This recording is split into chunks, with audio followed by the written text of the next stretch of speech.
The reason I know that we can't wait until we feel like we're ready in order to do the things that we're actually ready for is because I've lived this experience. And this is one of the things I wish someone had told me in my early 20s. I finished nursing school when I was a really young woman. I was in my very early 20s and went and got my BSN right after high school. So I was working in a very busy, I'll say it this way, outpatient OBGYN clinic that was adjacent to a hospital. And this hospital is what you call a public or a teaching hospital, which means that you see all kinds of things. This is where nurses cut their teeth, yes, but this is where everybody cuts their teeth. This is where physicians are doing what's called a residency and they learn how to become physicians. And so the community was beautiful. When I say community, I'm talking about the people who showed up at work, my peers, everybody was excited to be there, kind of fresh out of school, really eager.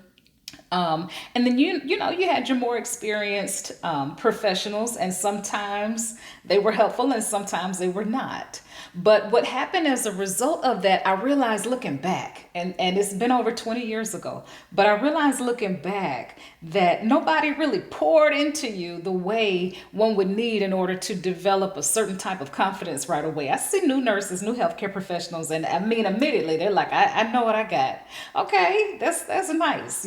At this particular time, you had some professionals who would eat their young. And so I've always valued mentorship. This is one of the reasons why I pour into all kinds of people whenever I can. It feels good because this is really the love I wish someone had shown me at that time.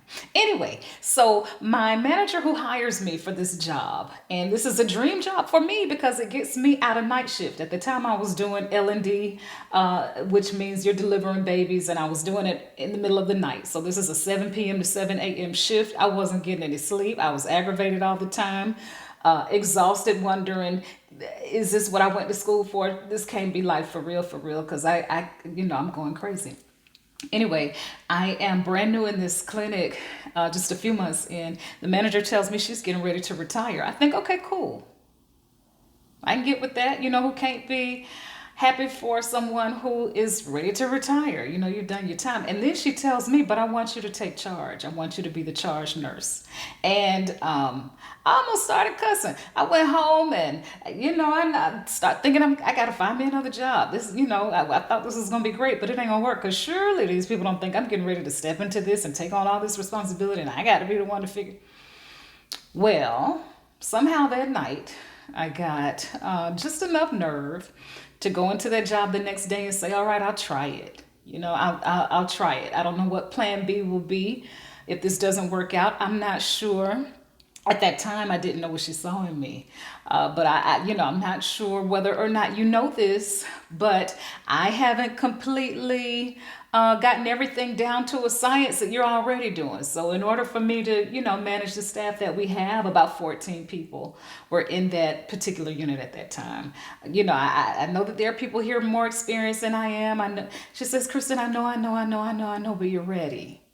And that is the first time I had been put into a situation where someone else looked at me and knew something that I didn't yet know. That was, you don't feel ready when you actually are. Stepping into any situation is what has to happen in order for you to get there. I can say the same thing about a lot of different areas in life, both professionally and personally.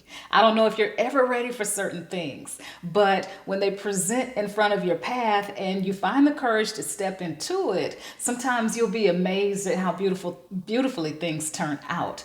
That job turned out wonderfully for me. I had great relationships with the staff. They were actually embracing me because I think I was probably a breath of fresh air. I brought a different perspective. I listened more than I spoke at that time, and I was able to effectuate some changes that really needed to happen.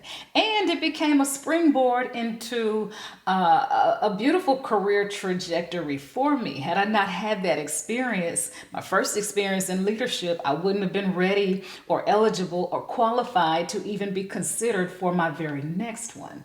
So y'all know, if you follow me, that I do most things based on when and how I'm led, how I feel. And I'm sitting around today just thinking that somebody needs to hear this. Somebody needs to know that if you wait on feeling ready, you'll be looking back over your life with a bunch of woulda, coulda, shouldas. You'll be shoulding all over yourself. All right. So if you're on the fence and you're thinking maybe, just maybe I can try doing this, just try it. Just try it. Most of the things you worry about won't even happen. It's actually in life the things you don't see coming that come and get you like the boogeyman. All right. So find some confidence and go be great.